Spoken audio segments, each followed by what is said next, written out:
तो hello friends मु सत्यजित आपको स्वागत करुच्ची ओडिया फीडबैक यूट्यूब चैनल आउ लेटेस्ट इन्फॉर्मेशनल वीडियो को। तो जदि फ्रेंड्स आपने एपर्यंत आम चैनल को सब्सक्राइब करना आम चैनल को सब्सक्राइब करने जहाँफल फ्रेंड्स एमती लेटेस्ट इन्फॉर्मेशनल वीडियो गुड़ाक पाइपर सर्वप्रथम।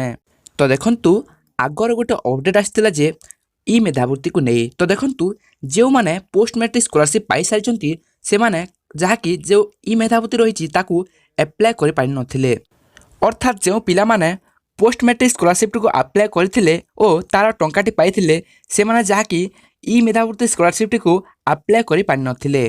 कारण जो माने थरे अप्लाई करथिले तो तांकु जहाँकि स्कॉलरशिप अप्लाई करबा पई द्वितीय सुजोग दिया जाउ नथिला। तो देखंतु फ्रेंड्स जदि आपने पोस्ट मैट्रिक स्कॉलरशिप पाइछंती ताहेले मध्ये आपने जहाँकि ई मेधावृत्ति स्कॉलरशिप को आवेदन करि पारिबे। हाँ फ्रेंड्स जदि आपने पोस्ट मैट्रिक स्कॉलरशिप पाई ओ जहाँकि युक्त 2 कि युक्त 3 रे 60% मार्क्स रखिंट ताहले आपने ई मेधावृत्ति स्कॉलरशिप को आवेदन करें। तेबे चलतु फ्रेंड्स जानी नेबा यह सत्य ना मिछ। तो देखंतु फास्ट आपने निजर आईडी को लॉगिन करने। तो देखंतु मु जाउची स्क्रीन को। तो देखंतु फ्रेंड्स प्रथमे आपने निज मोबाइल क्रोम ब्राउजर टी को ओपन करने देन सर्च बार टाइप करंतु ओडिशा स्टेट स्कॉलरशिप।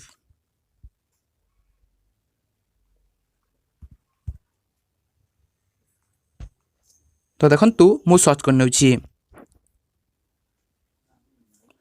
तो फास्ट रे जो ऑप्शन टी आसुची स्टेट स्कॉलरशिप पोर्टल तो यहाँ पर आपन क्लिक कर देबे।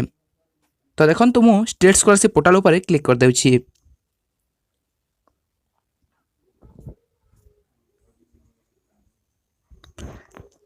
देन देखंतु फ्रेंड्स जहाँकि किछि समय लोडिंग नउची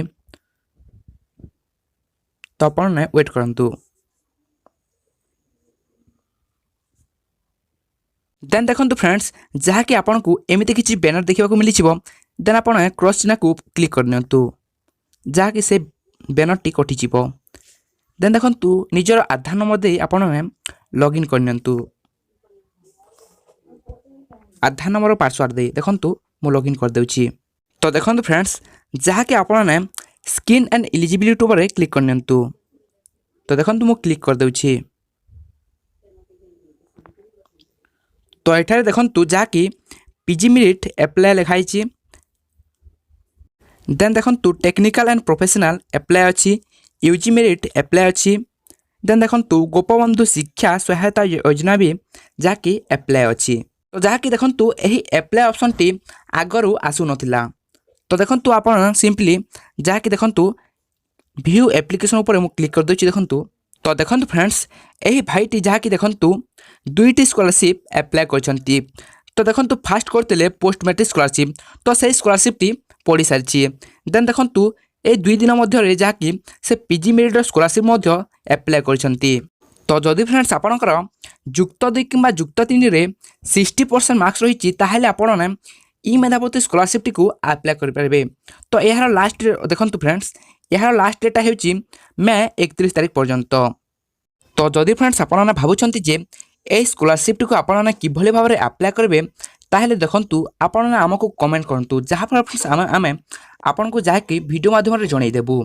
तो यही था फ्रेंड्स आपन गोटे छोटिया इनफॉरमेशन। तो वीडियो भल लगे ताले गोटे लाइक करदेबे और निज निज सांग सहित ए वीडियो लिंक टी शेयर करनेबे जहाँफल फ्रेंड्स से सूचना टी पाई पारिबे। तो रोची फ्रेंड्स जय हिंद वंदे मातरम।